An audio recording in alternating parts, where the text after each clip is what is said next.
Hey there everyone, it's Ryan Liberty, and in this video I'm going to talk about why you are actually a narcissist. What? No.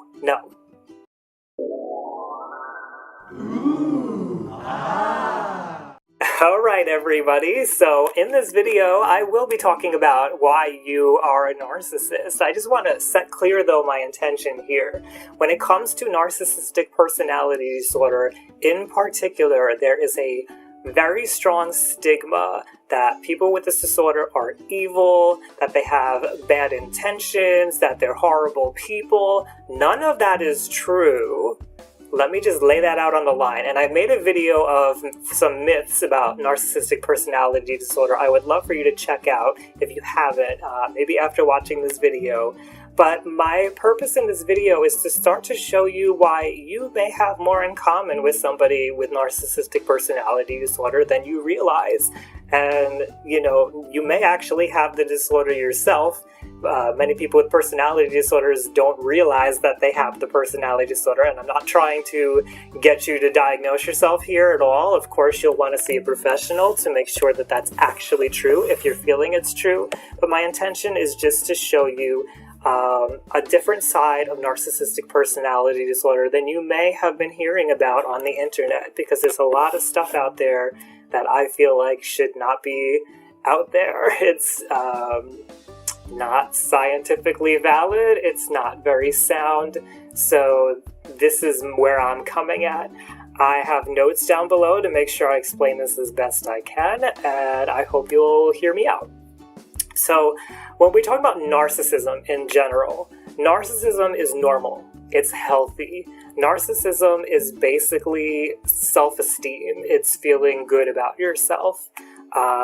If we take it to when you are a baby, it's normal for a baby to be focused on their own needs. They are helpless to the world, and they're not able to actually focus on somebody else's needs. They don't have that capacity.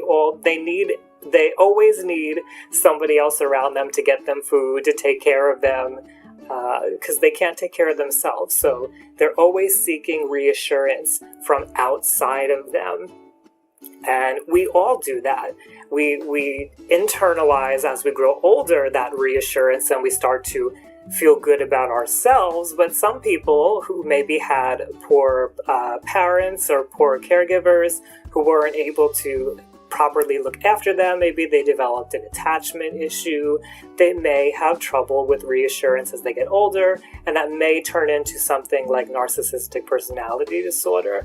Of course, that's not going to happen to everybody, but let's get into a little bit more of why you may look like a narcissist, or you could be a narcissist. So, I just want to reassure everybody that the teenage phase of narcissism, we all know what a teenager's like and how that shows up, how difficult they can be. Sorry, any teenagers that are watching, but that's a normal phase of narcissism in our lives. So right off the bat, everybody has had a narcissistic phase in their life. You've got something in common with people who have narcissistic personality disorder right there.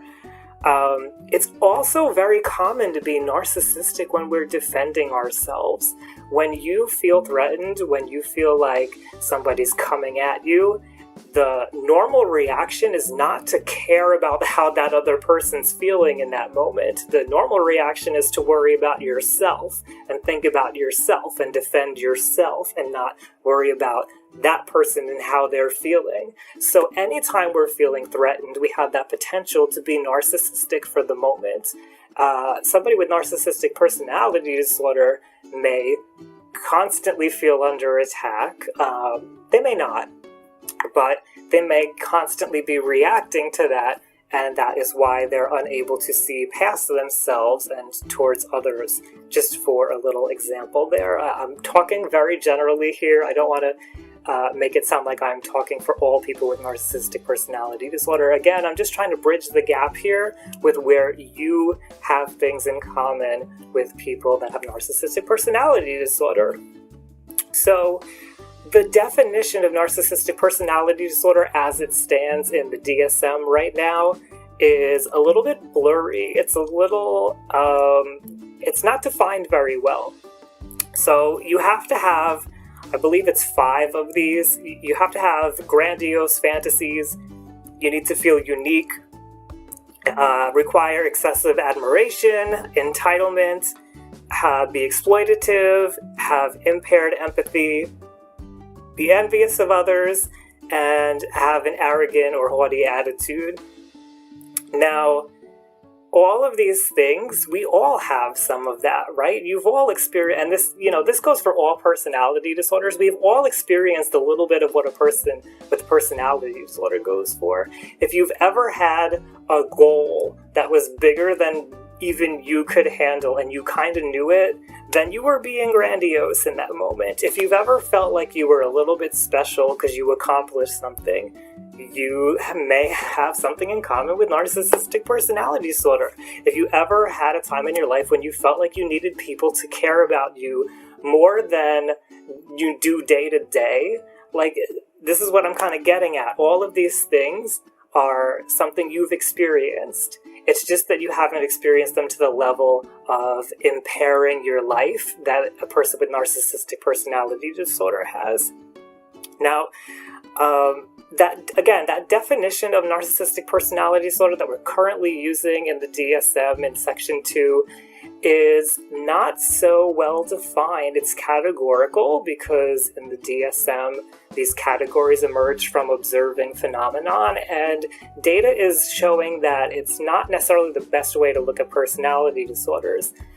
Now, when you get into like websites and blogs and articles and videos and just people talking about narcissism, then you go to a whole other level and people start talking about things that sound a lot more like antisocial behavior, with manipulating people and harming them and not caring about society, and borderline behavior with outbursts and withdrawing and all kinds of different things. And then when you start including like this whole big swath of what people feel like narcissism is, it becomes like a giant crap. It becomes this giant pack of crap that just all gets shoveled into what we call a narcissist.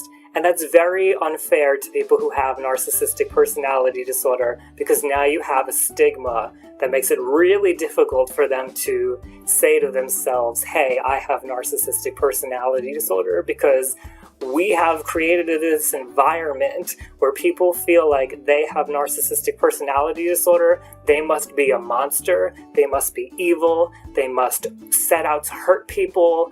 They must do all of these things that simply are not true of narcissistic personality disorder. So I have a lot more to do here, but I'm going to try to wrap this up quickly.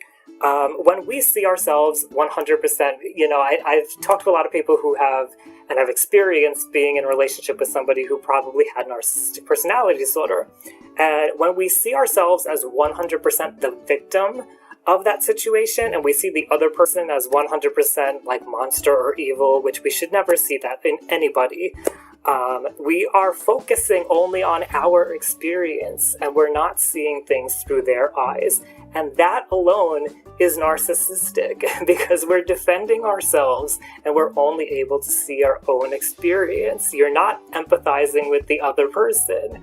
Not that limited empathy is limited to narcissistic personality disorder, but I'm trying to bridge the gap here and show you how you have more in common than you realize. Now, there is a new model in the back section of the DSM, which seems to be the way that psychology is going in when it comes to personality disorders, which looks at personality traits instead of categorizing things. And when it comes to narcissistic personality disorder, you only have to have grandiosity and attention seeking to be, those are the only two traits that you need to have narcissistic personality disorder.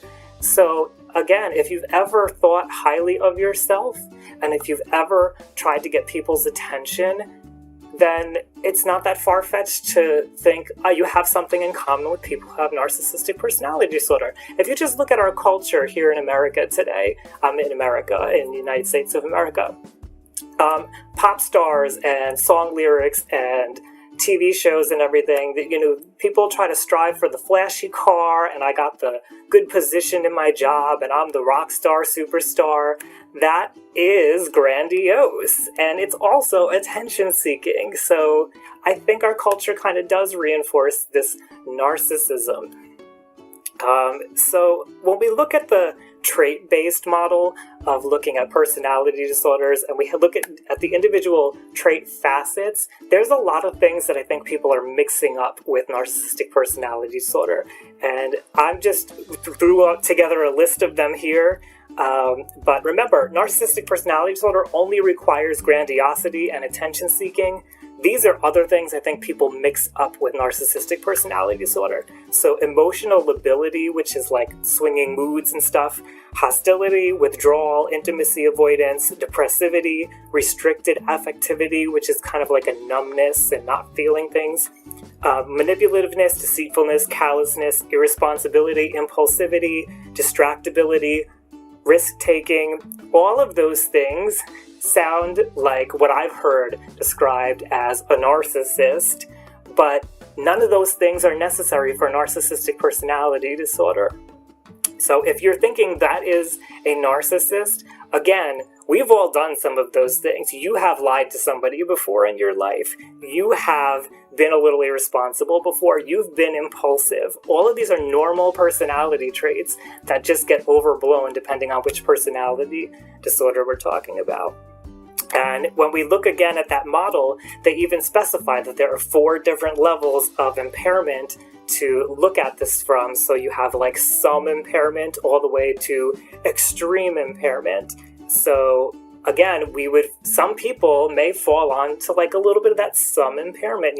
Maybe you sometimes get a little too impulsive and you have a night of drinking or a little crazy night, and then you don't go to work the next morning, and that has nothing to do with narcissism, again. But let's go to the narcissistic, grandiosity, attention seeking. So, maybe sometimes you get a little crazy with the goals that you think you can do and the projects that you take on. That might be a little bit of an impairment if it makes it difficult to do your job, for example. So I'm rambling on a little bit here, but I just really want to hammer home this point that you may have things in common with people with narcissistic personality disorder. So last thing I just want to touch on is that the categories that we call these personality disorders, narcissistic personality disorder, borderline personality disorder, antisocial, and all the other ones that there are, they may eventually go away. Narcissistic personality disorder almost didn't make it into the current version of the DSM, and there are indications that it may eventually disappear. So we should be cautious when we're using all these terms and think a little bit more about what's going on deep down for the person. And I think that these personality traits point us a little bit more in the direction of what we should be looking at. But if we're using the word narcissist to try to paint somebody else as evil, and we're kind of like throwing around all these different characteristics that don't really match what narcissistic personality disorder is, I think it does a disservice to the people who have the actual disorder from being able to get the help and the treatment that they need. I think it makes it hard for them to come forward and say, hey, you know what, I have this and I need help. And I think it does us a disservice to see other people as evil and terrible kinds of people when they're actually suffering from a disorder and they need help. So that's been my intention here, to kind of give you the other side, to maybe get you to look at the way that you could have some narcissistic tendencies in yourself, and maybe be able to have some empathy for the people who have the full-blown narcissistic personality disorder, which is something that they have difficulty with. So if you're having difficulty finding empathy for them, you probably have some idea of what that feels like, again. All right, so what do you think about all of this? Do you now have a better idea of how narcissistic personality disorder looks, or what it feels like? Or do you think I'm just a jerk here and I need to shut up, that you're definitely not a narcissist?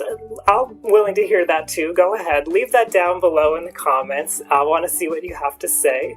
And thank you for hearing me out on this, because it's really important to me. I really do appreciate it. Do you give a about mental health. If you do, then I've got some free coloring pages I think you'll enjoy. Go ahead and click to get those. If you like this video, I have many more on YouTube. Subscribe to see the rest of them. And if you have any questions or comments, please leave those down below for the rest of the community and share with a friend. As always, I want to remind you that your life matters. Nobody can question your worth. However it is that you're feeling, whatever it is that you're going through, it's okay and you are loved. Thanks again for watching.